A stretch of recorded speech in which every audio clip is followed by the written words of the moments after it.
Good morning, Chair. Good morning to the honorable members. Good morning to the ministers and the staff in the department. Honorable Chair, the time is 10 o'clock. Sis Noltando is having a bit of a problem with the connection. Recording in progress. So I'll be taking over, Chair.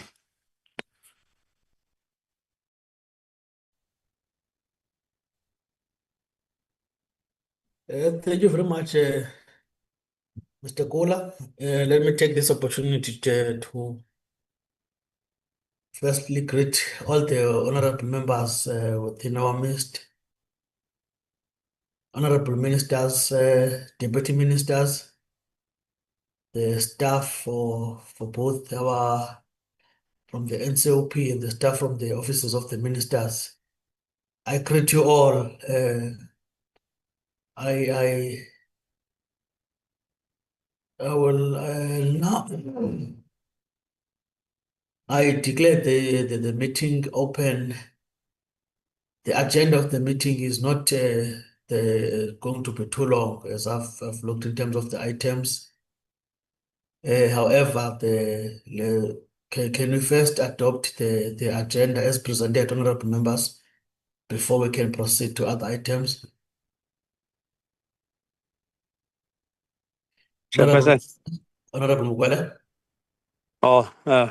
Thanks, Chairperson. Now, Saubulela, we are greeting you, Chair. I was to say, let me, but can they flag it properly so that I mustn't just adopt it? It's not properly flagged, Chair.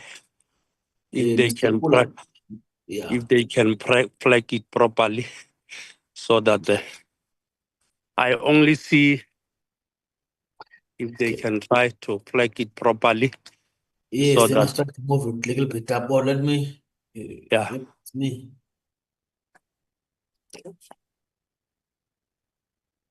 Still is not properly fly. Can you try to move it a little bit up, Mr. Kula?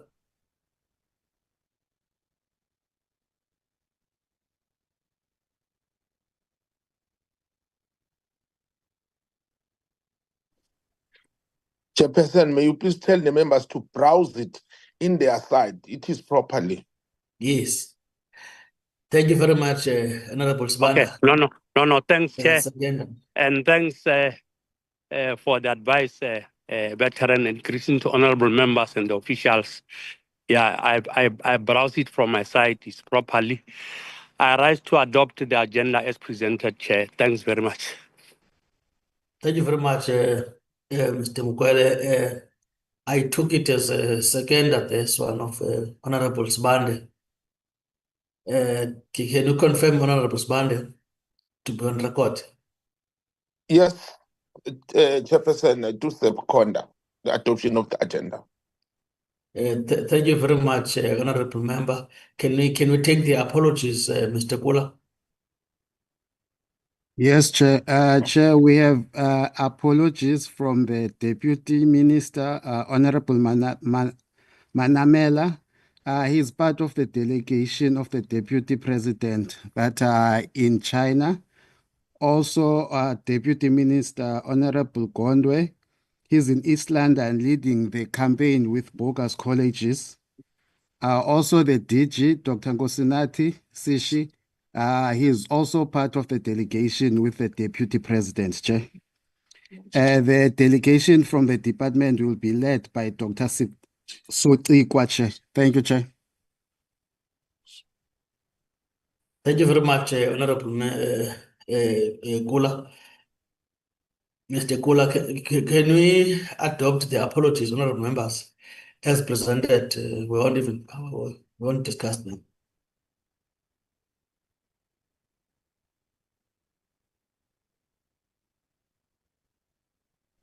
Accepted, Chair.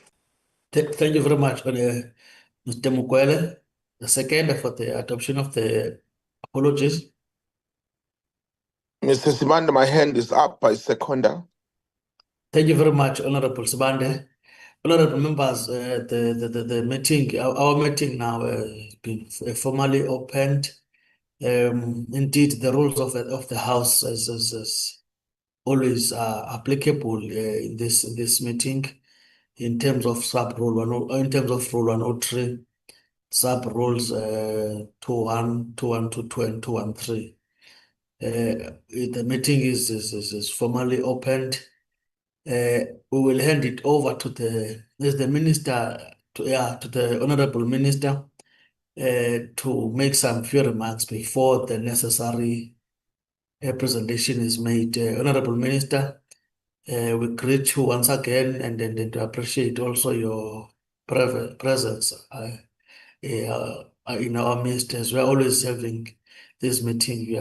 Whenever you are available, you are with us. We appreciate that as a select committee very much. The floor is yours, Honorable Minister. You can introduce the presentation. Thank you very much. Thank you so much, Honorable Chairperson of the Select Committee, Honorable Fanny, and good morning to members of the Select Committee.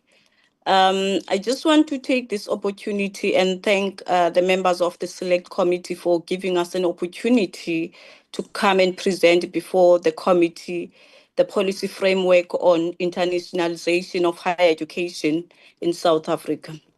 Honorable Chairperson, South Africa's higher education and training system gains valuable insights, resources, and best practices through its collaboration with international institutions. These engagements enhance the quality and capacity of local system, playing a role in how the department aligns with global standards and remains competitive in the international academic research landscape. Chairperson and members, the department published the policy framework for internationalization of higher education in South Africa in the year 2020, with implementation by universities beginning in January 2021. The policy serves as a guide to higher education institutions in the country, but also aims to catapult South Africa as a creator of internationalization knowledge as well as practice. There is a need to highlight that the policy emerged relatively recently. However, South African universities have engaged in internationalization efforts for decades, focusing on scholarship for students, for staff mobility, and capacity development initiatives that enables academics to undertake extended visit abroad and collaborate with international partners for skills transfer. While the concept of internationalization only gained prominence in the South Africa around the 2000s, many of its practices were already well established. The department's approach defines internationalization as an international or steered process to incorporate intercultural, international, and global dimensions into higher education to advance the goals, functions, and delivery of higher education, and thus to enhance the quality of education and research. In examining internationalization practices in South Africa, it is important to recognize the higher education sector's significant role in shaping the development of the policy. As a result, the policy framework provides a clear and unified position on internationalization opportunities that institutions can pursue, reflect a shared commitment to an inclusive and coherent higher education system in South Africa. However, in the implementation of the policy framework, it is important to highlight that we need to ensure that South Africa higher education institutions prioritize national interest when designing internationalization activities across teaching, learning, research, and community engagements. Hence, we know the public outcry about us prioritizing foreign nationals in our institutions. Our priorities should follow a strategic order: SADC states and the rest of Africa, the BRICS, the global south and emerging economies, and then the broader community. This will ensure our continued commitment to Agenda 2063. International collaboration in higher education must be based on mutual benefit for all participating institutions. When offering cross-border, jointly developed qualification, institutions must obtain accreditation and approval from the Council on Higher Education. And each partner institution must issue certificates that clearly indicates the collaborative nature of the qualification, which will be read together where applicable, accompanied by a degree supplement. In this view, the policy on internationalization provides a roadmap on South Africa's stance with regards to internationalization. I highlighted two key aims, Chairperson, which are to enhance international research collaboration in order to contribute to an increase in knowledge production, intellectual capacity, and innovation. And two is to develop strategic alliances aimed at enhanced bilateral, multilateral, and regional cooperation in higher education. The implementation strategies that the department is undertaking points to a regulatory framework that will assist the department to steer and monitor internationalization practices. This will mean that there are greater insights on internationalization practices from higher education institutions and how we can better align with national priorities. Over the past years, data shows gradual progress in employment equity within academic and management roles in universities, and the proportion of associate professors grew from 18% in 2019 to 22.97% in the year 2023, with modest gender equity gains. And full professorship remained static through still predominantly dominantly by white, which is sitting at 60%, and only 23.56 African. And lecturers remain the largest academic group, with a decline in junior lecturers suggesting upward mobility to senior ranks. However, gender shifts show a reversal, with men now forming the majority at junior level lecture. And in university management, appointments of associate directors and directors rose temporarily in the year 2021. While racial equity improves, particularly amongst directors, the gender disparities remain particular in more senior management roles. The last part that I want to speak on, Chair, is that independent verification processes by government working with the Department of Home Affairs, Department of Employment and Labour, and the Department of International Relations and Cooperation will be necessary to obtain more accurate data about nationality statistics. Additionally, Chair, alignment of the internationalization policy with the new provisions such as those contained in the reviewed Employment and Services Bill will follow. Through you, Chairperson and members of the Select Committee, allow me then to delegate the Deputy Director General responsible for University Branch, Dr. Sotikwa, to take us through the details of the presentation. Through you, Chair, again, allow us to flight the presentation so that she's going to take the members through the presentation. Thank you so much for an opportunity. Dr. Sotikwa? Thank you, Minister. That is me. I'm going to close my screen so that I can follow the presentation. And good morning to you all, honorable members and Minister, and to my colleagues who are supporting me. I'm supported by Mr. Nkwana and Dr. Makululele.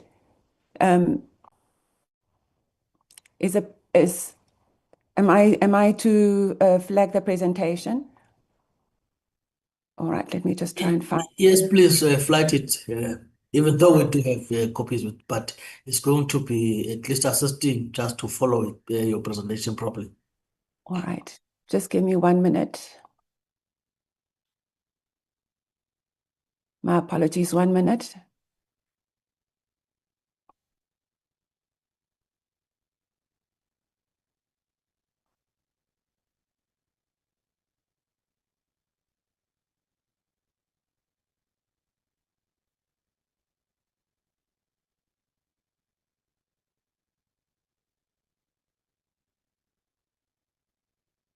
I'm not getting this right. I don't know, maybe my computer doesn't, I'm not able to interface. It's not even showing. Let me just try and get this. Sister Tanda, will you assist us if possibly? Yes, I'm not able to do it on my side.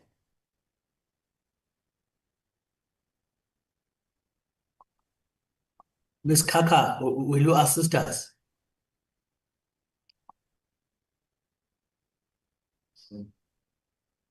Hmm? Okay. We are trying to assist you, Talk. Thank you very much, Chair.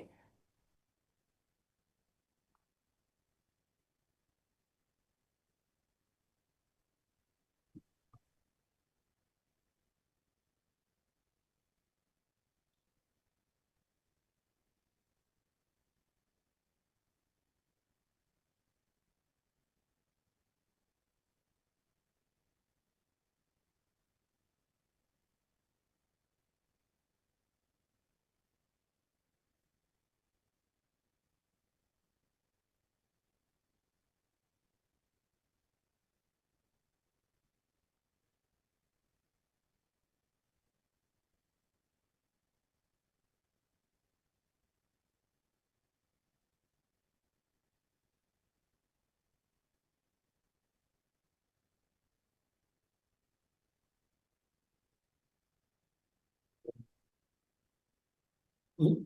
Yeah. Are you winning, Ms. Kaka? Where's another? Anyone from there? Are you able to see the slides, Chair? No, not yet. Oh, okay, let me try again.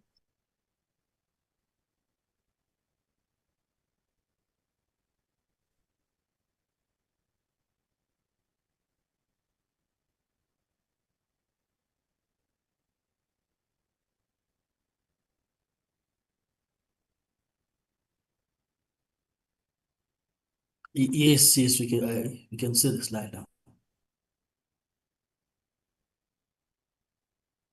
Thank you, Chair. The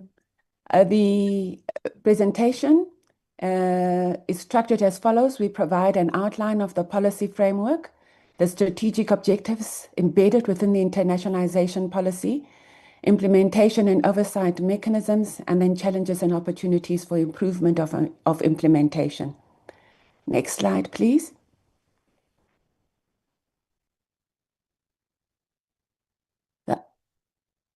The outline of the policy, that is the internationalization policy framework, is as follows. Higher education institutions in South Africa have undertaken internationalization practices in the absence of a national policy that provides a roadmap for the facilitation of international collaborations and partnerships between institutions.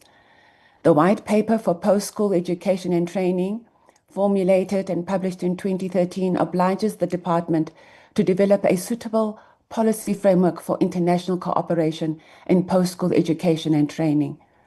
The Internationalization Policy Framework was thus published in 2020 November and came into effect in January 2021 for higher education institutions. The policy framework seeks to offer strategic guidance to universities in formulating their own internationalization strategies, while also supporting, coordinating, and regulating internationalization activities across the higher education sector. The growing demand for higher education has led to major expansion in academic mobility. And here we're talking about staff traveling to and forth to international institutions, and the reverse, staff from international institutions traveling into South Africa. And that applies to students as well. An unprecedented interest in cross-border higher education. Next slide, please. Internationalization of higher education, Chair, is defined as as intentional or steered process to incorporate intercultural, international, and global dimensions into higher education in order to advance the goals, the functions, and delivery of higher education, and thus to enhance, in effect, the quality of education and research. The Internalization Policy Framework was developed in consultation with the university sector and the International Education Association of South Africa, in short, IESA. International policy framework aims to 1. Enhance international research collaboration, thus contributing to increased knowledge production, intellectual property, and innovation, ultimately feeding into the broader higher education, research, and development agenda. And then second, it was designed to equip South African students and staff members with knowledge, skills, and attitudes required to contribute towards the socio-economic development and well-being in the country. Next slide, please.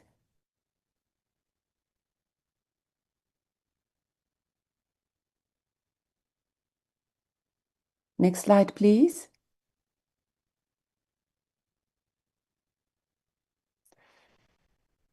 The priority focus in the designing of the internationalization of higher education activities relating to teaching, learning, research, and community engagement by South African higher education institutions. The priority must be given to South Africa's interest, and thereafter, where possible, relevant, the following order of priority focus should be observed in terms of interest. 1. SADC states. 2. The rest of the African continent. 3. BRICS. 4. The Global South and emerging economies. And 5. The world beyond. The area of mutual interest is important.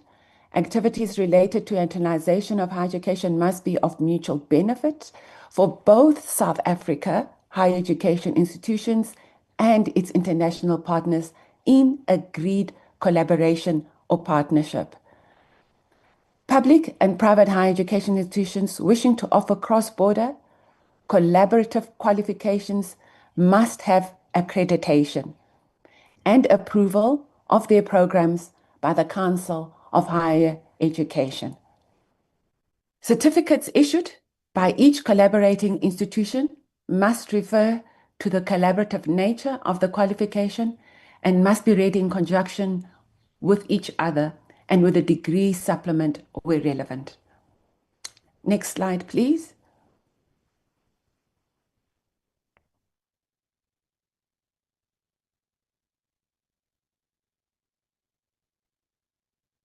Still continuing on the collaborative qualifications, 4 types of cross-border collaborative degrees or qualifications have been identified in the internationalization framework. 1, co-badged, encouraged, and these are collaborative or partnership programs in terms of which a part of the curriculum is offered by a partner, but where the degree is accredited by the relevant quality assurance authority in the country in which enrolling institution is located.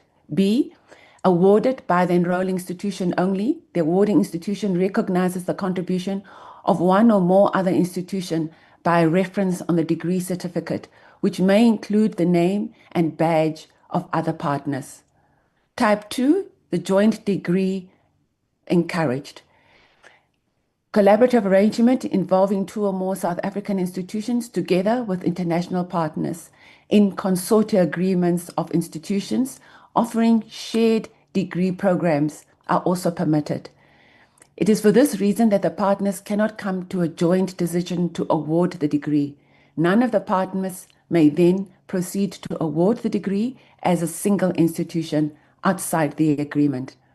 A graduate of a joint PhD between the University of X and another university must not style the qualification or degree as PhD from X or PhD from another university, but are compelled to style it in such a manner that it recognizes both institutions, that is, PhD degree from University X and from the other university. And the same applies to master's degrees and further. Thank you. Please, next slide. Then the third type is what you call the consecutive degree. It's encouraged. This comprises learning that leads to 2 degrees, usually completed consequentially, where work completed at each of the 2 institutions involved is recognized as part, but not more than half, of the work required by the other institution. South African higher education institutions may enter into such agreements with international partners where 2 degrees are completed consecutively. Then you have type 4, which is a double or dual degree.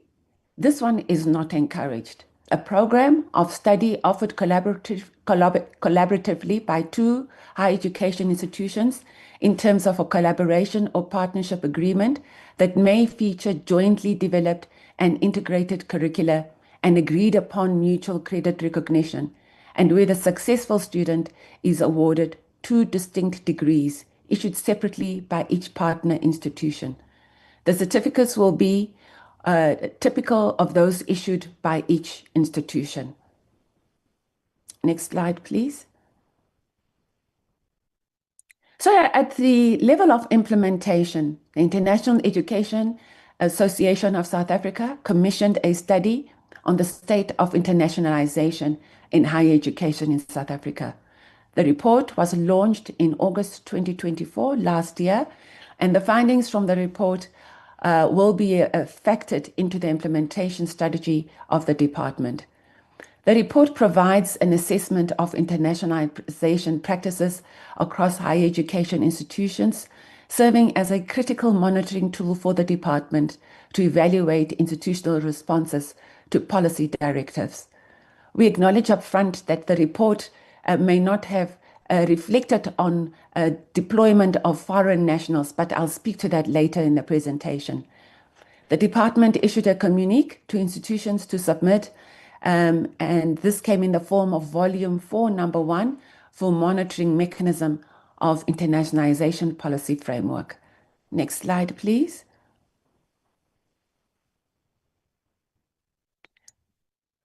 So what does this look like? 1, the Internalization Performance Assessment Report, a demonstration of an increase in joint research proposals, co-publications, and co-inventions, generated revenue that sustains the costs of internalization activities and engagements, and report on higher education management information system. We usually call it HEMIS.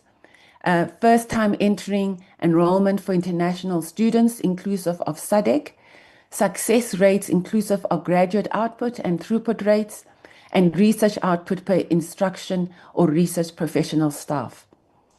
Signed agreements between the institutions that are in place, and a signed memorandum of agreement outlining the nature of collaboration and determining the type of offering brought to the department. We will be publishing this report as soon as the data is collated. Next slide, please.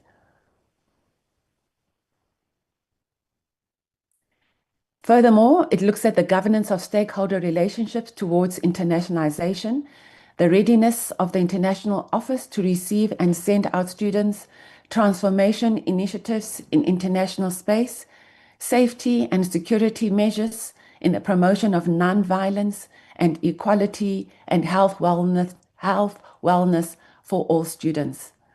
It also looks at compliance with good practices for outbound and inbound international students, improved linkage of internationalization through curriculum, teaching and learning, improved linkage of internationalization through at-home and global trends, and the institution's internationalization strategy, which must be included as an annexure in the annual performance plans. And then finally, a research map outlining areas of focus, local as well as global. Chair, you will know, for example, it would be important for us to know which universities are focused on health, on mining, on engineering, just energy transition. All of these, we have to have a global map, and we are incrementally doing so, so that we understand our knowledge base and the gap. Next slide, please.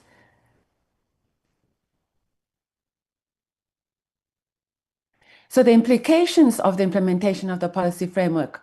1, it was to enhance international research collaboration, thus contributing to an increase in knowledge production, intellectual capacity, and innovation. This is important from a competitive advantage position of the country. 2, to attract highly qualified individuals to be part of South African higher education institutions in order to enhance our country's human capital. 3, to provide higher education institutions with opportunities for sustained development in all aspects of academia. And 4, to encourage and develop strategic alliances aimed at enhanced bilateral, multilateral, and regional cooperation in higher education. Next slide, please. So this was just to give you a breakdown on the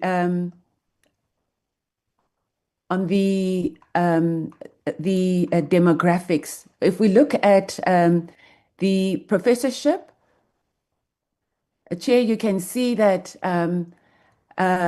at professorial level, we still have a majority of white professors, followed by, and where it says no information, this is where we need further data verification, because some staff members are reluctant to confirm their race. And then followed by Indian community at 7.5%, colored 4.7%, rounded off 4.75%, and then African at 23.56%. And it's for this reason that we have the UCDB program, where the department sponsors the development of African academics, so that we address the skewed demographics. Next slide, thank you.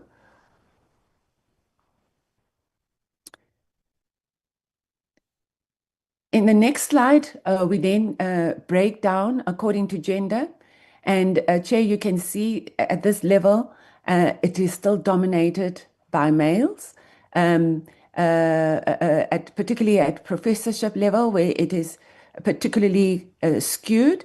It is slightly improved at level of associate professor. Again, still in favor of males, but at least the differential, the gap is not that acute. Next slide, thank you. When we look at the management, that is administration level of the universities, here we see a slight almost reversal. We can see that at management or directorship level, we have Africans dominating, followed by white, particularly at associate director level, but not so at director level. At director level, it is followed by Indian community, and then at the next level, it is followed by the colored community. And I think this has been the cry in our Parliamentary Portfolio Committee. Next slide, please. If we look at management level, again here we see the gender representation in favor of males, both at director and associate director level, but the gap is particularly acute at the directorship level, where males are still managing our institutions. Next slide, please. I won't go into much detail. I think this slide is self-explanatory.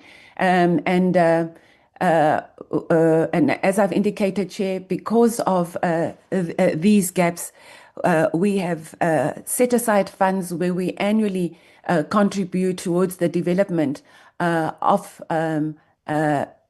lecturers. And of course, our biggest concern is also we've actually published a study where we try to understand why it is that African lecturers don't stay too long in academia. Apologies. Where we established that African academics do not stay too long in academia, and we will continue to track their progress, but we actively set aside quite extensive funds, and I'm happy to share that very detailed data on another day. so that you have the benefit of our attempt to mitigate some of the negative trends. Next slide, please.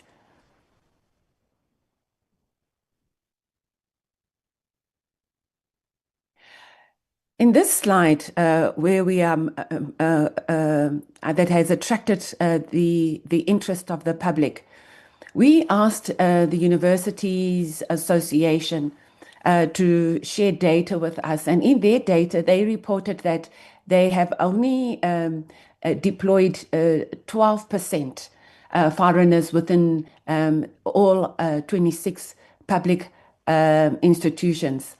However, in our HEMAS, I mentioned it earlier, the data is not quite adding up to 12%. In fact, this suggests that it's 4%.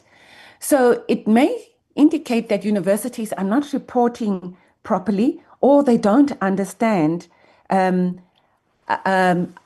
categories that we look at when we look at nationalities. My suspicion is that this is not entirely standardized in our institutions.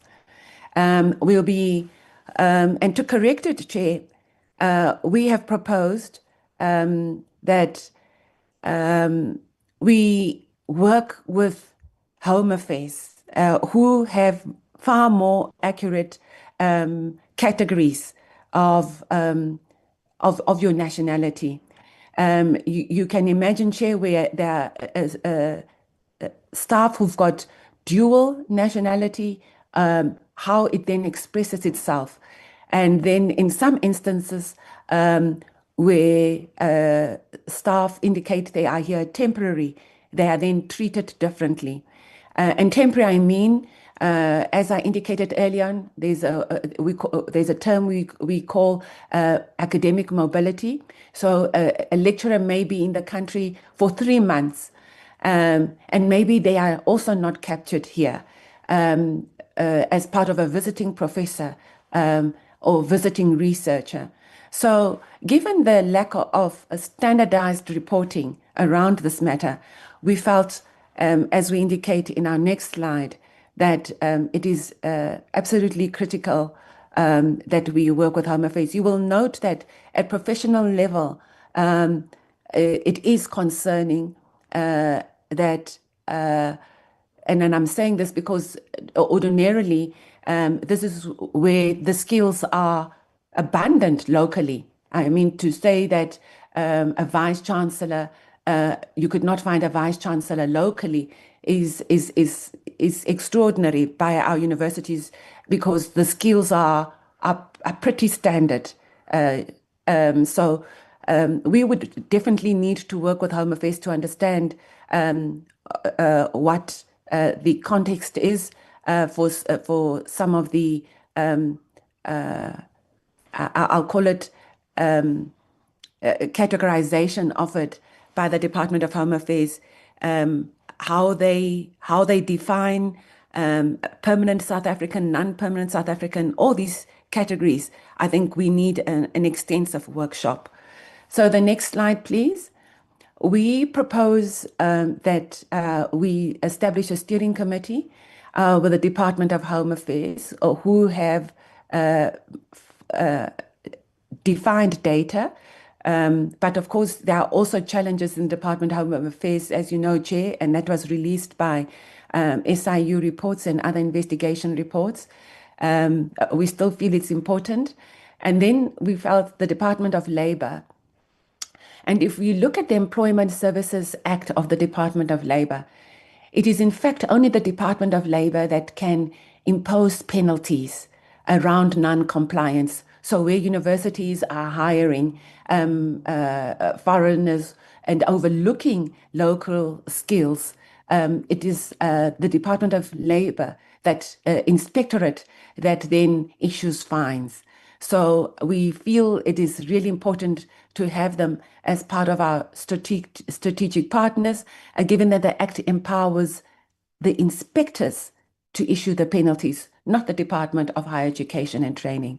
Then, of course, the Department of International Relations and Cooperation are also central because we have signed cooperation agreements with several institutions. And it would, of course, we acknowledge that some universities have bypassed our DIRCO, and they have signed these agreements without involving DIRCO, thus leaving them in many instances outside the framework that we are advocating. So we hope to bring these parties together and hopefully we'll sign a service level agreement on how we work and cooperate to oversee this very important policy framework. This we hope to do by March 2026. We've already called for a meeting with the Department of Labour, and we hope to be meeting the technical staff still within this month of July. And then we do acknowledge, Chair, that we may have given the universities perhaps too much latitude, and therefore the the promulgation of this internationalization framework. It was introduced precisely to ensure better regulation around the different agreements universities are establishing with international institutions. So we have what we call a regulatory reporting framework. We will include the dimension of reporting in far more clear terms on deployment of foreign nationals in our universities. And hopefully this will then enhance our monitoring of these and growth of this, I'll call it non-compliance, and in some instance, compliance. This should be in place by November 2025, and henceforth it will be far more structured in the manner in which we report, so that we don't have two sets of numbers, a 12% or a 4%, and hopefully this would have been cleaned up with further engagements with Department of Labour. With those few words, Chair, let me just appreciate your indulgence and giving us this opportunity. I'm not alone, as I indicated. I'm joined by our technical staff from the department who will assist me in responding. Thank you so much, Chair. Thank you so much, AA Chairperson and the members of the Select Committee. Then this takes us to the end of our presentation. We're looking forward to engage with you on the details of this presentation, Chair. Thank you. Thank you very much, Honorable Minister. Thank you very much also to the presentation that was made, indeed very informative, and also it's correct that it still needs further engagements and proper information, as we are correctly raising a talk, that some of the information is not a balanced information. I agree with you on that one. I want to engage, but I will allow members just to have a bite. Honorable members, this is an opportunity for you to engage. You ask questions, and then also you are allowed also to engage. Thank you very much. Honorable Letitia, Honorable Du Plessis for now. Those are the two hands that I can see. Thank you. You are granted, Honorable Letitia. Yes, thank you very much, Chairperson Chair. I welcome the presentation, Chair. My question is just, I want the department to, elaborate more on the influence that the implementation of the specific internationalization at home initiatives which were perceived as a success by participants and evident by measurable outcomes. They must please clarify how the following initiatives to nurture local talent, including components that could be classified as internationalization. And that is in terms of the grants, the postdoctorate fellowship, the new generation of academic programs, the Nurturing Emerging Scholars program, and the Future Professors program. And then they must also clarify how the following is to be achieved at institutional level, and they must provide examples for us on how such has been achieved in historically disadvantaged institutions. And then, Chairperson, the internationalization of the curriculum must not negate the curriculum transformation imperatives that the higher education institutions in South Africa, research unit, internationalization and employment equity, in terms of their presentation, have an obligation to fulfill the two that can carry out together successfully. And I want to know, Chairperson, how the situation concerning the academics of South Africa's universities not holding PhD's qualification impact the achievement of internationalization goals. And then the last question, Chairperson, I want to check with the department what specific support programs are in place to assist higher education institutions in implementing employment equity strategies and internationalization strategies to ensure that both strategies are complementary and not competing. And then, Chairperson, I want to check with the department, and they must please explain this also to us, sorry, Chairperson, they must just please explain to us whether the department verifies that all internationalization and employment equity strategies guided by the national inputs achieve measurable outcomes, indicating that quality in higher education has been enhanced, and has the department considered specific strategies linked to the internationalization, and that also policies to attract international academic to serve as supervisors for academic staff to complete their doctorate or PhD. Thank you, Chair.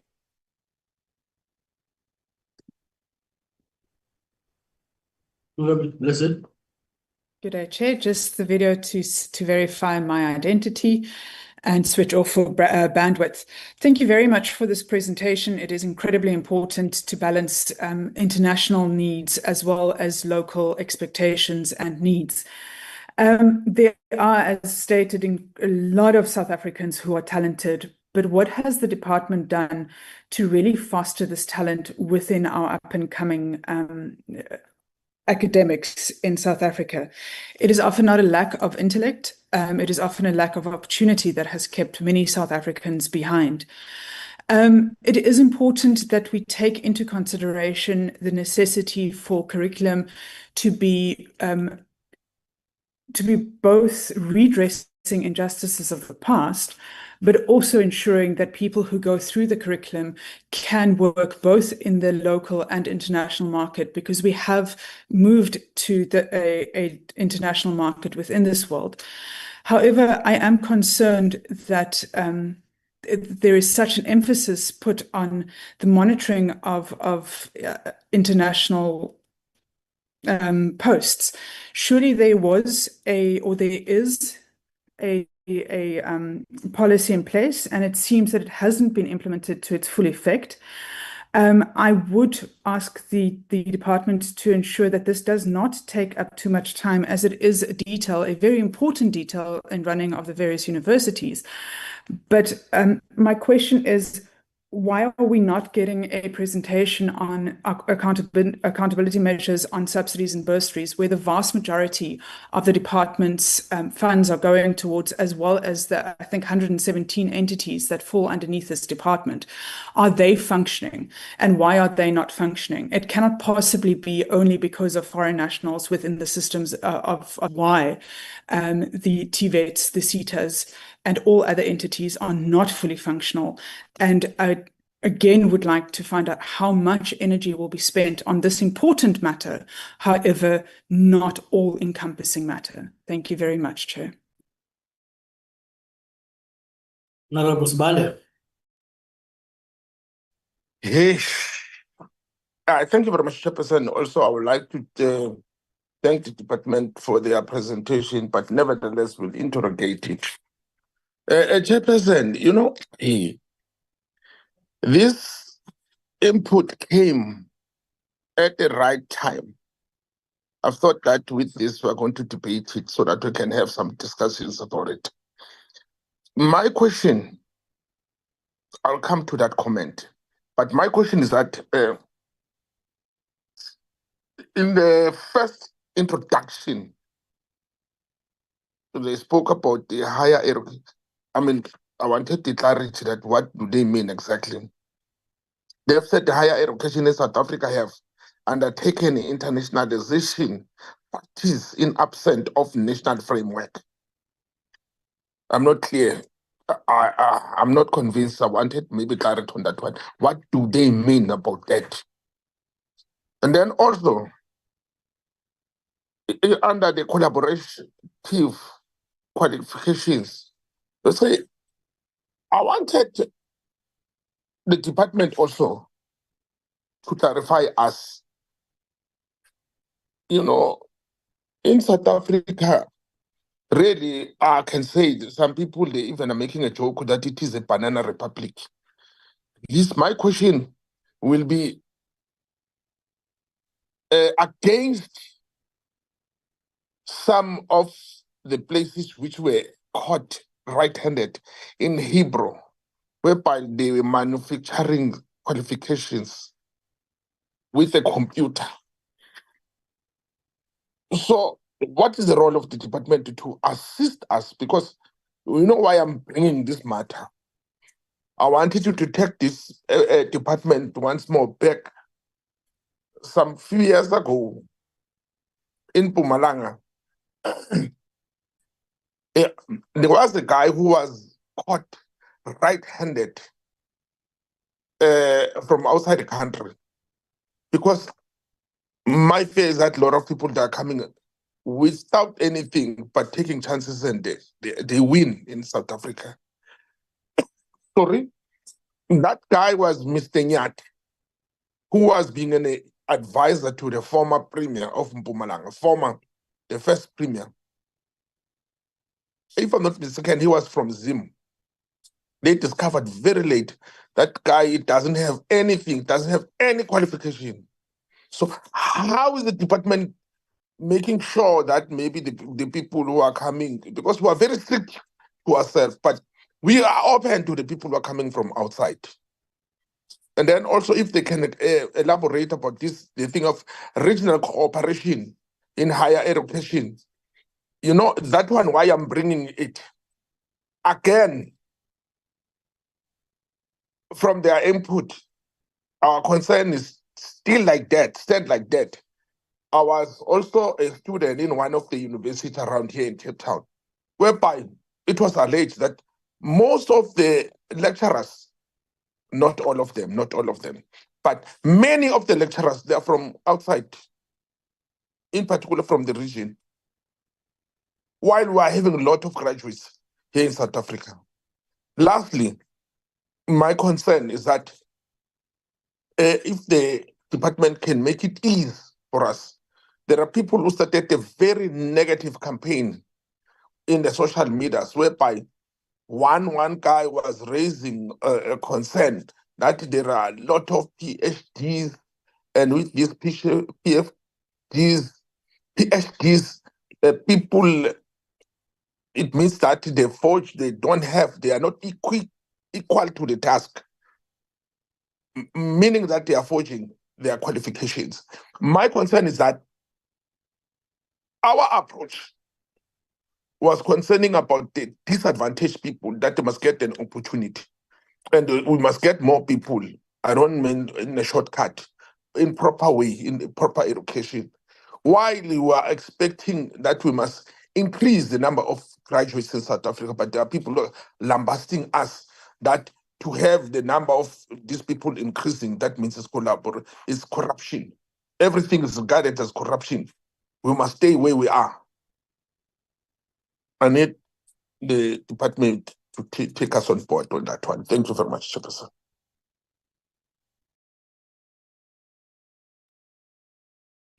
Honorable Phineas, you are granted. Thank you, Honorable Chair. Greetings to you, Honorable Chair, honorable members, the Minister, as well as the delegation from the department, as well as our support staff. Honorable Chair, mine is just in connection with the targets for persons with disabilities. Initially, 0.9% was the target was in 2022, 0.9%. And it has been revised to 3% for 2025, up by 1% from last year, meaning that focus must be placed on persons with disabilities at all levels of appointment. Can the department please clarify the support and initiatives planned at the national level to assist institutions in meeting equity targets related to persons with disabilities? Can they please clarify why there is no mention of persons with disabilities in terms of the statistics they presented? Thank you very much, Honorable Chair. Thank you very much, Honorable Phineas and honorable members. Just before the response, as I've raised the question of imbalances in terms of the information that we are receiving, it's unfortunate, specifically from the side of the academia, because that is where we are relied in terms of the knowledge production indeed as a country.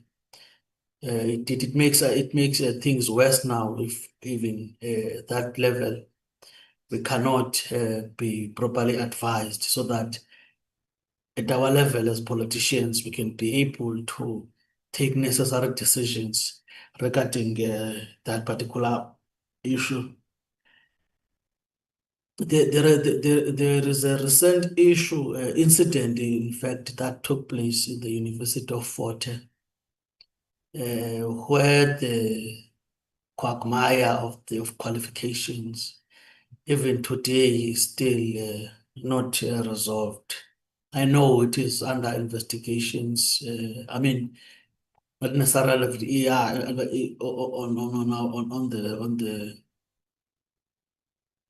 the security agencies and so on.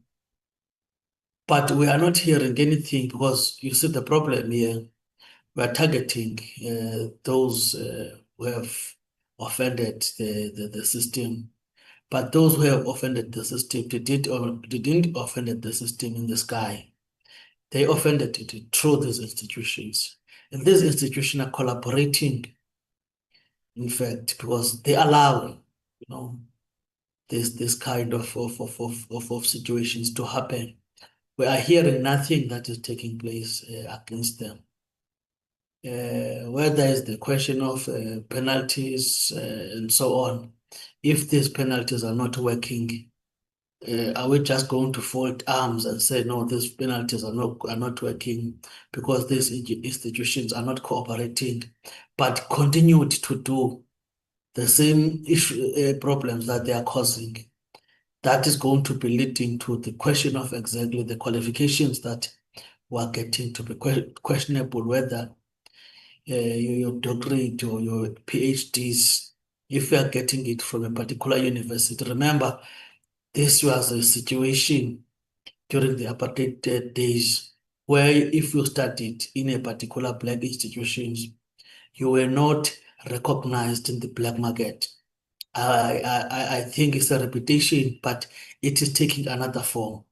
And also, what do we do to these academics that are, these academic persons that are involved in this, you see, besides the issue of following them with police and so on, but what do we do about their qualifications themselves? Because we cannot fold our arms to say, no, this is going to be followed. Are there any mechanisms or measures that we are putting in place? Even if it's going to be disqualifying that person, we take the certificate before the court, before even waiting for these processes. Because if we are a lawyer, I will tell you, if we are a lawyer, you committed some serious misconduct, the LPC will deal with you.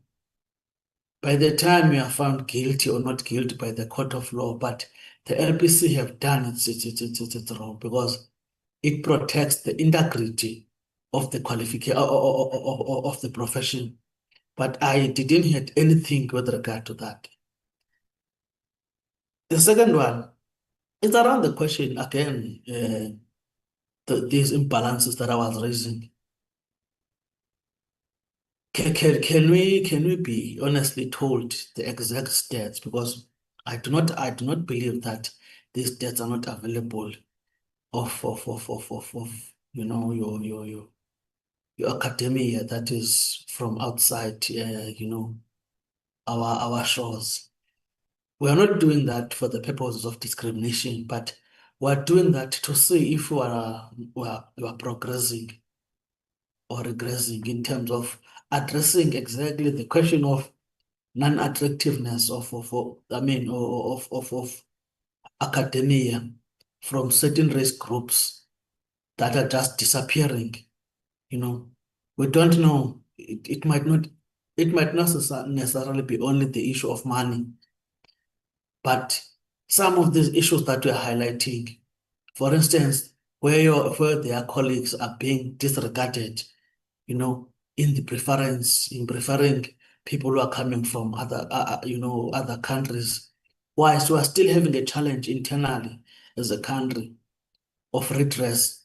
So those are the issues that I think that the presentation is not thoroughly assisting us, in making up our minds. This institution, for instance, are not even saying that at least by this time, we will be able to be having this kind of information because, you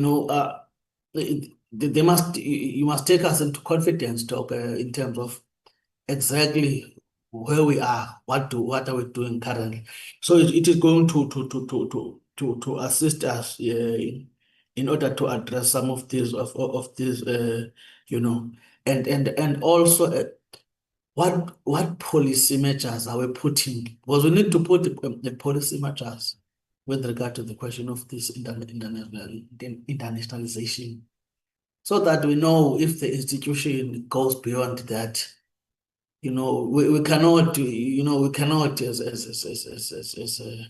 a nation allow this kind of situation happen right in front of us. So I just wanted to raise and contribute to some of them. So thanks very much. I will allow you to talk. The minister to assist us. Thank you very much. Thank you so much, Chairperson and honorable members, on raising these critical questions that needs our attention as policymakers on how best can we make reforms as far as internationalization is concerned in the higher education space. For instance, how the local initiatives enhance the local talent, which then speaks to the programs that we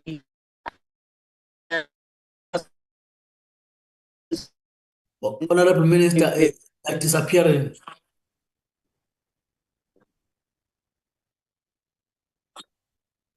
I'm still here, Chair. We've lost you. We've You've lost 2 lost me. minutes. Yeah. Okay, let me try to raise my voice. I don't know because I'm working from the office. I'm saying, Chair, we welcome the questions that are very important for us to critique and also look at how best can we reform our legislative imperative as far as transforming the post-school education and training sector in South Africa. Because what is important for us is to also see how best then do we transform the sector, and also how then the local initiative enhance the local talent. I just want to bring to the attention of honorable members that we have university capacity development programs that we roll out through various institutions of higher learning, in particular universities in South Africa, where we fund them on programs on new generation of academics and future professors programs, and some of the initiatives that honorable member spoke about.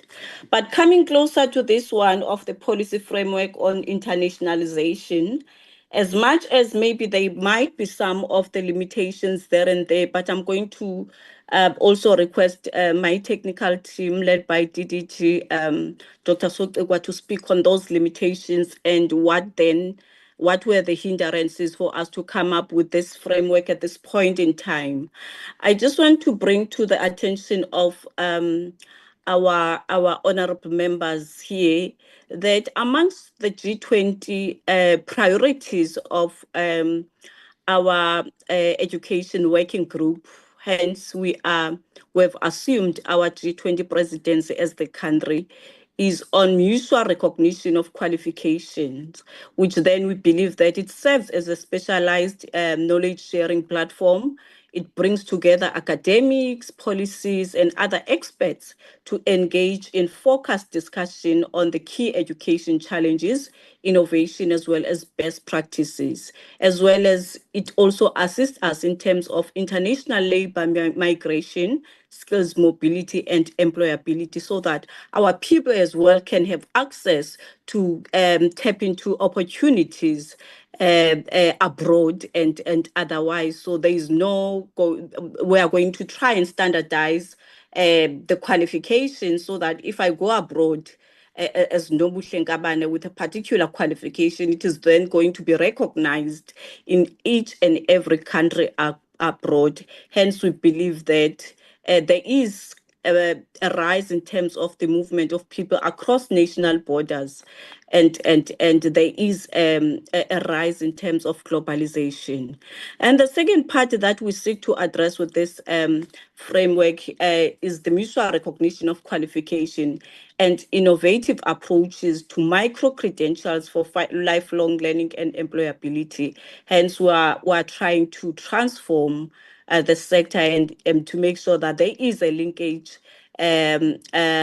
between countries, and also our people, they meet the criteria when they have to go abroad. I think also that triggers that we need to come up with a framework, policy framework that is going to respond to these issues that we are advancing as education working group in our G20, of which once we finalize that, as various countries, the report is going to be tabled where all of us will agree.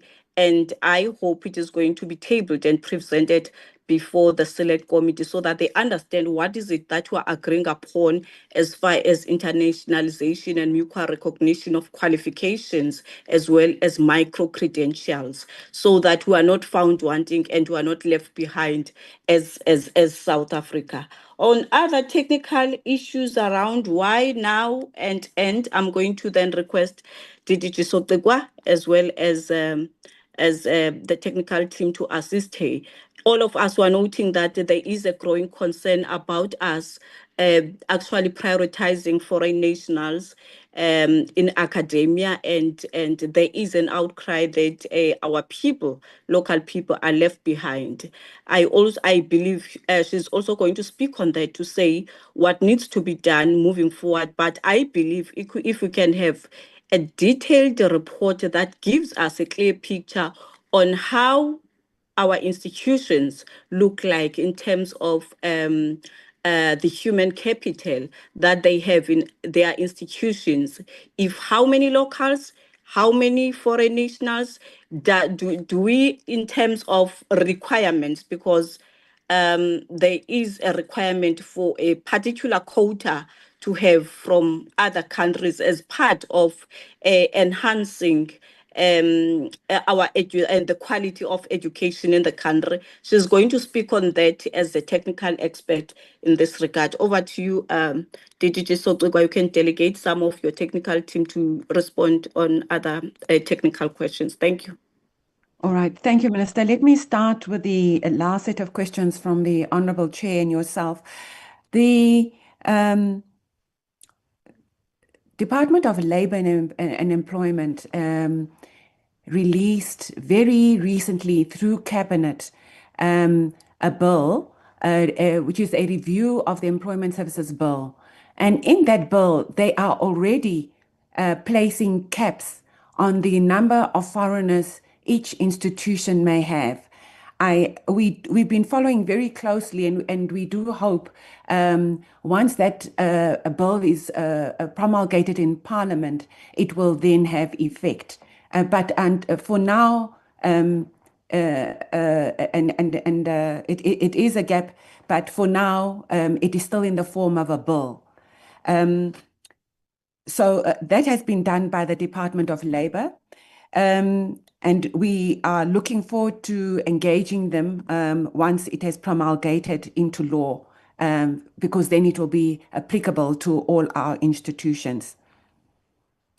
Furthermore, the question around what's the disappearance of certain race groups as you progress through different levels of academia. Chair, as I indicated earlier, this was a serious concern for the department, to the extent that the minister, then minister, I think it was Naledi Pandor, then commissioned a study on why this was happening. And the study showed that there was an extensive load of marking, or I'll call it mundane work, imposed on Black academics, that prospects for their promoting, being promoted through the system was largely suppressed by non-transformative practices in institutions. And the department then decided to develop what we call the University Capacity Development Program, which really, and I think the honourable member earlier on enumerated all of them, which really speaks about multiple interventions. We have the New Generation of Academics program. And this particular program is to encourage more people of color to enter academia, and we develop them. We pay their fees for them to study whilst they teach, and we sign different agreements with different institutions to enable them to study. We also have what you call the Nurturing Emerging Scholars Program, NESP. And this again is scholarships to ensure that we support and fund the development of African academics. And last year alone, we had 54 students enter the program. We've got the university staff to doctoral program. Again, this is to ensure more, especially the senior lecturers, have the requisite skills to supervise other qualifications. Last year alone, we accepted 83 students. Then 34 academics were awarded the Future Professors Program. I must indicate that it costs us quite a lot of money to sponsor the development of the academics, roughly 3 billion annually. And then tied to that, we also have what we call the we sponsor research through the creative research outputs grant. We sponsor the there was commentary earlier on around how do we support academics. We provide different grants. We have, for example, the clinical training grant, and this is to help largely those in the medical fields, be it speech therapists, physiotherapists, nurses, and so forth. We sponsor spaces for them to practice, and we buy the necessary equipment annually for that.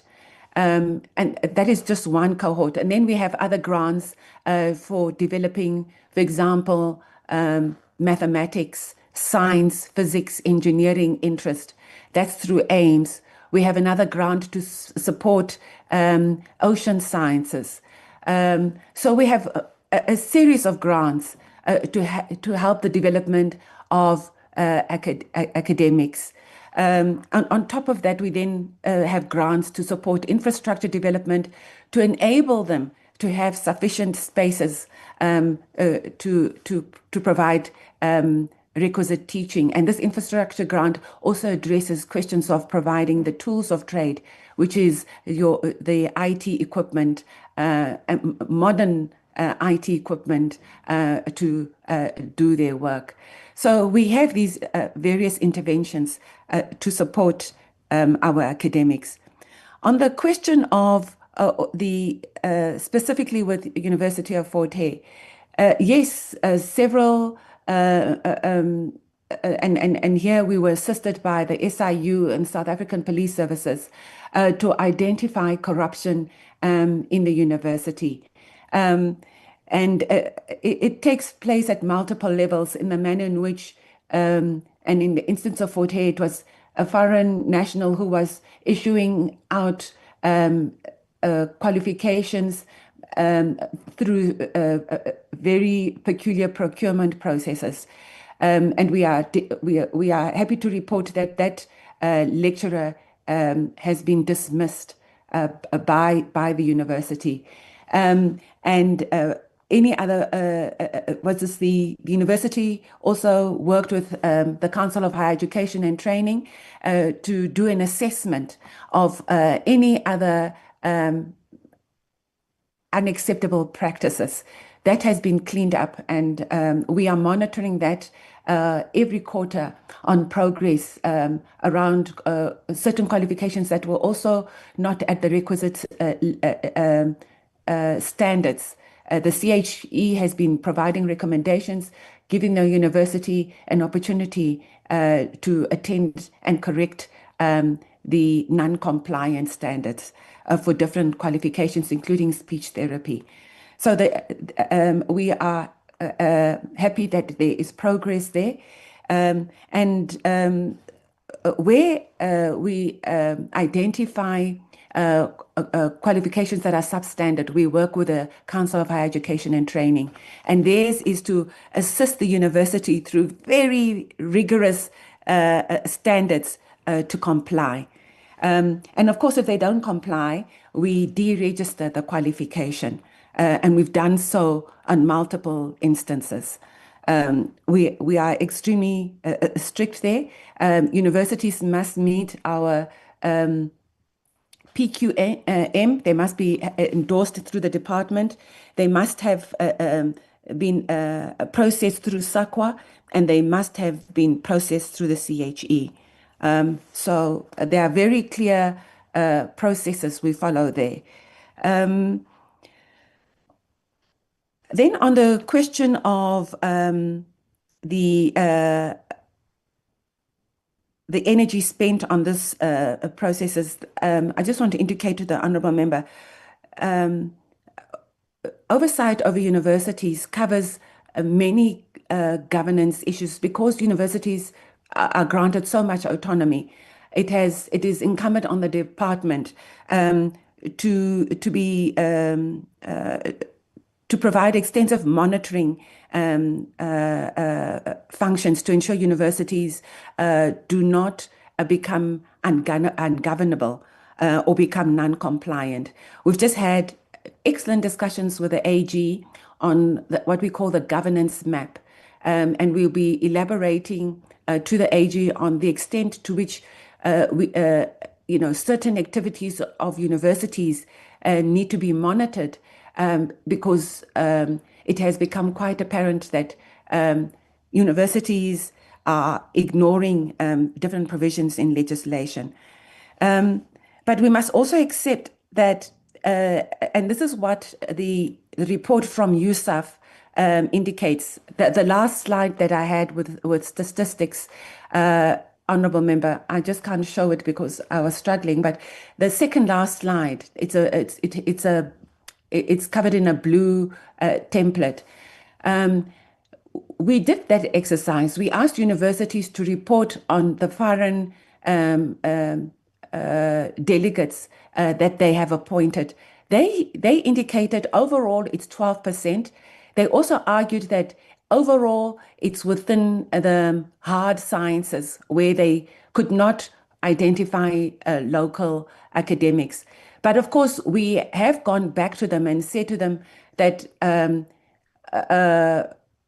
internally, when we discussed with the Department of Labour, that there are problems here because they also have foreigners in management positions. So there is a follow-up exercise that we'll be having with universities on them to explain how they overlooked local talent in managerial positions, because their argument doesn't quite make sense. That is a follow-on decision that we follow up, part of our follow-up work post the and we set aside time for it for them to break down these numbers. But of course, we want to go there with better ammunition, as it were, and that can only come from Department of Home Affairs. So we need to establish from Department of Home Affairs whether they have sanctioned, foreigners to be validated whilst they did not comply. And we know with some of the corruption in Department of Home Affairs, it is likely that this did take place in some instances. We hope to work with Department of Labour to conduct proper inspectorates, because in terms of the law, they receive the employment equity reports from universities, and they are custodians of a far more extensive data. In this regard, we have decided we will be working closely with them so that we have an independent view of what is happening within our institutions. All we have at the moment are reports from them, which they submit through HEMIS, which is our ICT portal, where universities support a report on data. So we are taking it further. We are going to verify the data they've provided us with the Department of Home Affairs and the Department of Labour, who receive the more detailed employment equity reports. Then on the question on, and I must indicate before I forget, the UCDP program, we are very strict. Universities need to indicate whether the person we are sponsoring for development is a South African or non-South African. And I can tell you, as early, literally, 10 days ago, we advised universities that we cannot sponsor foreign delegates. These delegates must come with sponsorship from their individual countries. Then on the question of regional cooperation, we have multiple agreements, and throughout the different layers. So we have SADC based agreements, and then we have continental agreements. We have prioritized SADC over the continent, meaning that all SADC members, I think it's 12 of them, we prioritize in terms of partnerships. These are very important given the trade agreements that we have established and the research agreements with SADC.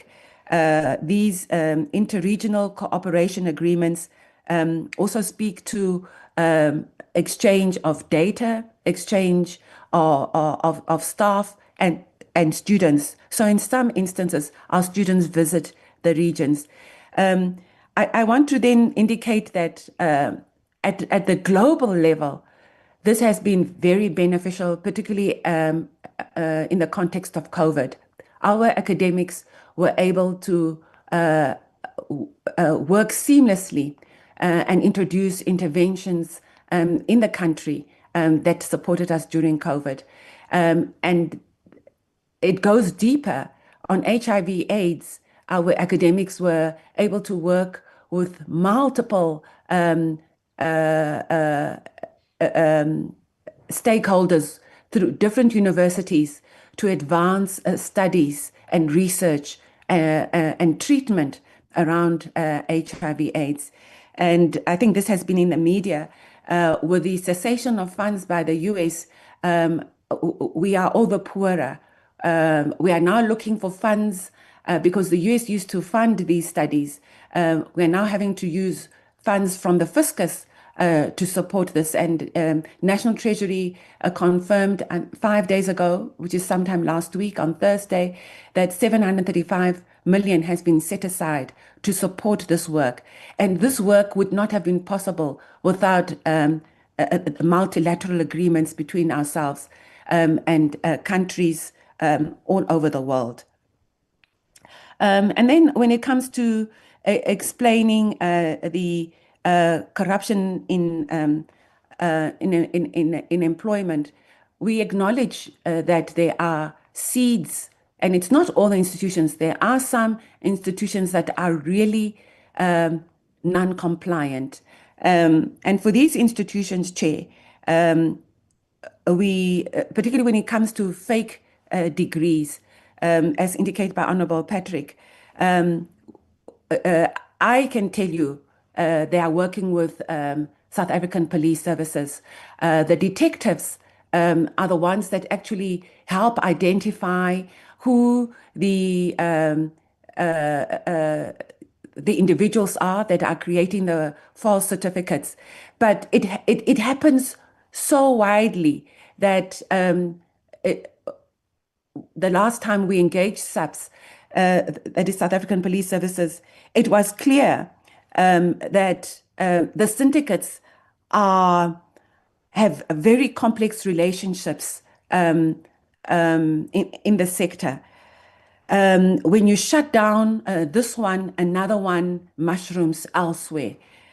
So it's really, that relationship is really dependent on sound agreements in place with South African Police Services, because universities they are not trained to do detective work and policing work beyond their campuses. And then on targets for disability, we ask university to report on students with disabilities and how they support them. And in some instances, we sponsor students with disabilities. But unfortunately, we don't collect data on disability. And here I must accept we will review our reporting so that we include staff with disability. So all these years, we've been focusing with students with disability. And I can promise you, Honourable Member Fennis, that we have heeded your call, and we will, in our reporting regulations, include reporting for staff with disabilities. But I do know that universities collate this data and they give it to the Department of Labor and Employment. I'd like to ask my colleagues where I may have omitted, if you want to add, Dr. Ida Makukule and Mr. Nkwana, do you want to add?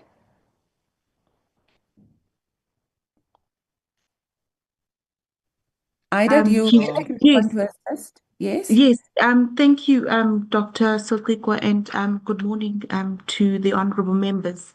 I'd like to touch on the issue of the fraudulent qualifications. In terms of a legislation that we are putting in place, there has been the review of the NQF bill, which goes into greater detail around what is a fraudulent qualification, what form of sanction will go through. And this, I know, was taken through our legal department in 2021, the revision thereof. So there are some legislative measures that we are putting in place regarding that. There was the issue around the discussion on what do we mean about internationalization only taking place in when we with the promulgation of the policy in 2022 for implementation by institutions. If you remember, we had sanctions previously as a country. And we were excluded from the engagement of the international community. Institutions took it upon themselves to have international engagements with partners. So they would send their students abroad. And the focus, of course, was on the gaining of qualification, the postgraduate and also undergraduate. We know there's quite strong linkages that we had with the UK, the US, and of course Switzerland, which dates back to early 1960s. And there was an absence of a national policy for higher education institutions in terms of how they internationalize their practices and how they form the agreements that are put in place. And that's why we had such a strong focus on the collaborative nature, where we discussed the 4 types of qualification offerings, which would be permitted and which would not be permitted, that would ensure alignment, of course, with our own national priorities. So that's the reason why we're saying that from a national perspective, there has been an absence of an internationalization policy. Around the issue of internationalization at home, that for us is strongly linked with the whole broader, decolonizing of the curriculum. And we understand there is an integration of the national and the international aspects of broadening skills. What do we mean by a global citizen? What is it that we can cater for our learners in the system in South Africa that are not able to access internationalization opportunities, with the physical movement taking place. Internationalization at home also allows for the virtual component to be further strengthened and enhanced, but also looking at curriculum, how then do we also have that whole decolonial project flow through? I thought that was quite important to touch on. Yeah, and I think I will just yes, and in terms of our qualifications, another thing I did add that with the CHE, that's why we talk quite strongly. We highlight the importance of ensuring that the qualifications, if there's a joint certificate that gets awarded, it needs to be there needs to be authority or assurance that comes from the international partner as well as our own. That's where we have that strong relationship with SAQA and CHE, of course, but it also interlinks with what Minister was highlighting to around the mutual recognition of qualification. That is something that we are trying to reinforce and strengthen through the internationalization policy framework. I think those would be my inputs, Dr. Sotikwa. Thank you.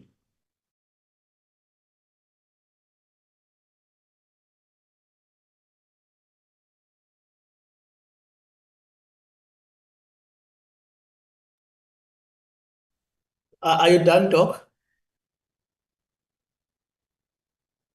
Thank you, Chair. I just wanted to ask Mr. Nkwana if he wanted to add on the data we collect through HEMIS and how we will add the disability data.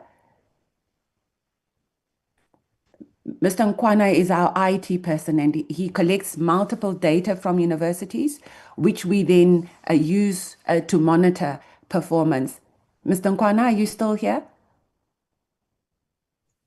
Oh. Thank you, Dr. Sotekwa. Good morning, Chairperson and honorable members. Dr. Sotekwa have clearly indicated the data that we have in our system. And I just wanted to highlight that in inception, the main purpose for HEMIS system was to distribute the fund that we receive from Treasury. Hence, we do not have all elements for staff members because we usually focus on student when distributing the funds. But through the years, HEMIS grew based on some requests from honorable members as well as the department internally and other stakeholders. Because the data that we now collect focus on planning as well as research. So if there is input that stakeholders give us, we really consider that and bring it into our system. Like Dr. Sotikwa said that we will consider bringing in the staff disability. We already have student disability element, then it won't be a trace measure to bring in the staff disability element into our system and start to report on that. That was my only input, Chairperson, and thank you. Thank you, Chair, and thank you, Minister, for this opportunity. I hope we've covered all the questions. I know there is a lingering question on why we have not covered TVETs and CETAs, but I am certain that my colleagues, the DDG for TVET and CETA, would be happy to present should members so request. Thank you. Over to you, Minister.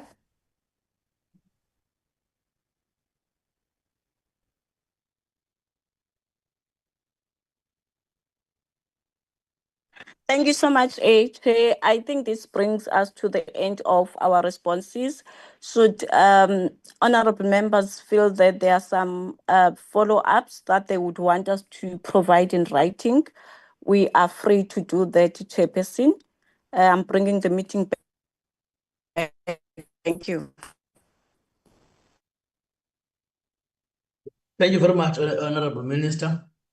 Indeed, we will require further information as the select committee in the form of writing within 7 days. The reason being, Chair, Honorable Minister, that there are issues that we have not yet, we are not really addressed in the presentation. For instance, the simple one is the impact or influence of the policy on the disappearance of Black academics within academia, let alone the question of going into the academic work internationally, as we're talking about the question of international policy. You see, I think it's very important, and also the question of stats is very important. You can't have a situation of not having the proper statistics, because it is going to make us not to be able to be balanced in terms of the information. Remember, there is a serious outcry there that look, these institutions are occupied by our foreign nationals, your academia. You do not have these ones, that are coming from within our ranks. They just disappeared into to the private sector. So it tells you that in terms of the knowledge production indigenously, we will have to depend to other people to teach us of our own experiences. That on its own, when we talk about internationalization, it becomes a problem because we have nothing to offer and compete, internationally. So it tells you that you are not progressing. But also, I think that the question has not yet been, because I didn't hear or talk directly saying that, look, where we identified that, because I've made an example of a profession of lawyers or doctors. They scrap you on their profession so that you do not go and commit some challenges, in another institution within our country. We are protecting ourselves from ourselves as academy. I didn't hear that. The issue of SIU and your NPA, it's something, it's a necessary process, but within the academia, it can't be a free for all. People do as they please, because if we're talking about internationalization, we are talking about international standards. We are raising the flag of our own country now. You can't bring, our country, at shame international. So hence I expect. And then also on the question of disability, I do not understand why it is not that important. Here we're working with the NDP 2030.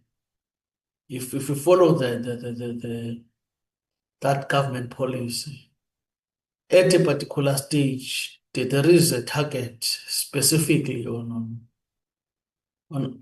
academia versus disabilities. So that on its own is not the info, is not assisting us, even at an international level, because if you cannot be able to trace it now, you argue that no, we assisted, but we don't know who we assisted. How are we going to say that even on the policy itself, when we're adopting the policy framework that we're adopting is going to assist or is going to be able to address ABC in order to achieve, the government mandate of 2030. So seriously, it's a problem. And also the necessary steps, these steps are necessary. They might be regarded as technical issues, but they are very important. The problem that we will encounter, it is not only on our here on education, even on the question of employment. You see, people, once they become, despondent, they are prepared to find these answers themselves, because even the question of addressing these challenges, if you look to the current crisis now, we will be calling these things xenophobia, but we allowed them, these things to happen ourselves, whilst we had any opportunity to address and also to balance. So we need this verified information and verified statistics so that we can be able to work on something that we know. You see, so in those responses, we'll be pleased if all of these things that have been left out can be properly addressed so that we know, what is this? Because sometimes you will agree on something that you do not know. At least there are these issues that if we can get comfort, we'll be able to say we are together. So by those few words, Honorable Minister, and the team that is with you, we appreciate the engagement and also the information, with the hope that we'll continue to engage further up until we arrive at the conclusion of this process. By those few words, on behalf of the Select Committee, we thank you, Honorable Minister. We will proceed with our meeting, Honorable Minister. You can, I know, as you are busy, you are excused, Honorable Minister, with your team, or else if you feel that you want to be part of the meeting, then you can continue. Thank you very much. No, no, thank you so much. We're going to exit. Thank you so much. Thank you very much, Honorable Minister. Honorable members, I forgot that one of the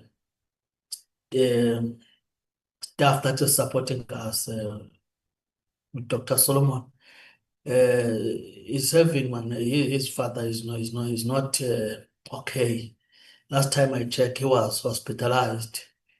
I believe that accessibility shortcuts.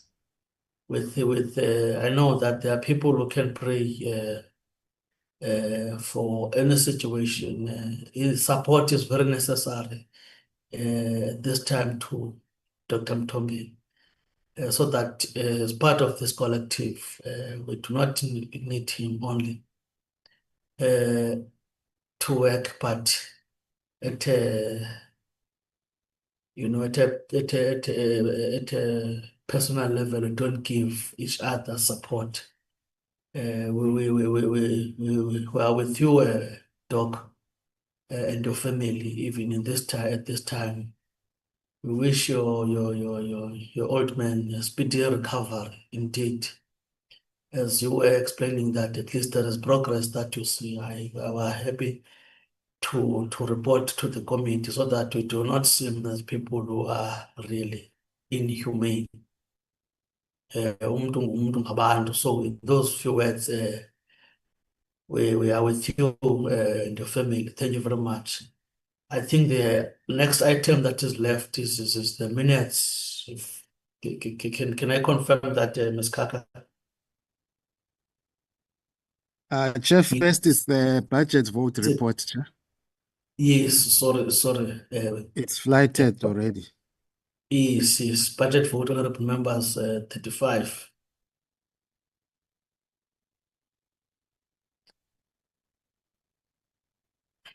I believe that it was already sent to us, and we interacted with it, honorable members. Can we? Okay, Chair. honorable member. Yes. Yes, you are recognized, honorable Mugwera.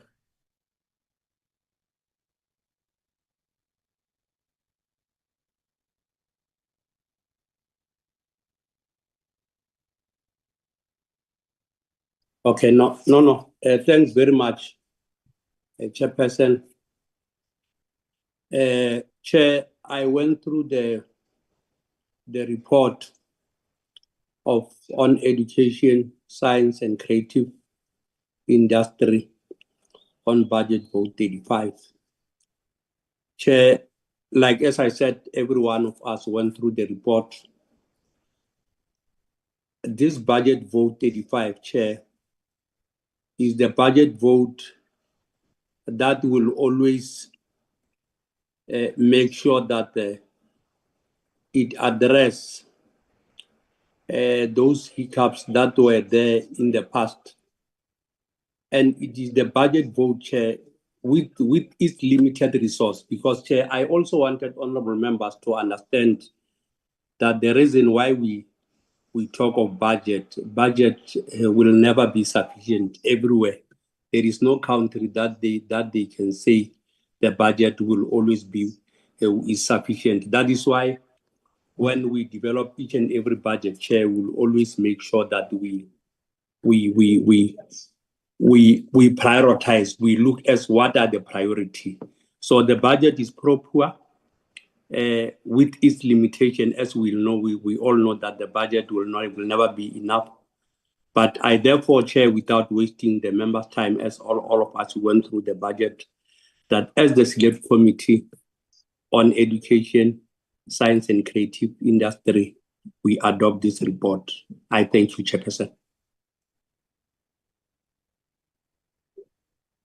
Yes, Honorable Phyllis, thank you very much, Honorable Mukwele. Honorable Phyllis. Thank you, Honorable Chair. I second the proposal of Honorable Makwele. Thank you very much, honorable members. I think Honorable Mukwela, you summed it up very, very well that in terms of what is in front of us, this is what we are managing for now. But it does not necessarily improve as we are proceeding forward. I think you summed it up very well. Thank you very much, honorable members. Can we move to another item, Ms. Kaka?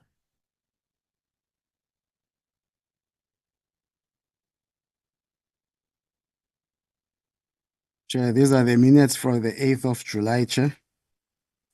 Yes, indeed.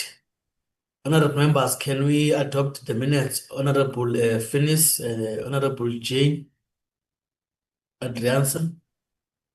I move to adopt the minutes. I don't know which one should go first. Sorry, Honorable Finis. I'm seconding the proposal, Honorable Chair. Thank you very much, honorable members. Is there any other set of minutes that we need to adopt? No, Chair, that was it, Chair. Honorable members, we have arrived at the conclusion of our meeting. The meeting stands adjourned, honorable members. Thank you very much for your participation. We will meet at our sitting at 2 o'clock. We'll be dealing with the sports and creative industries. Thank you very much, honorable members. The meeting is adjourned. Thank you. Siyabonga, Sitalo.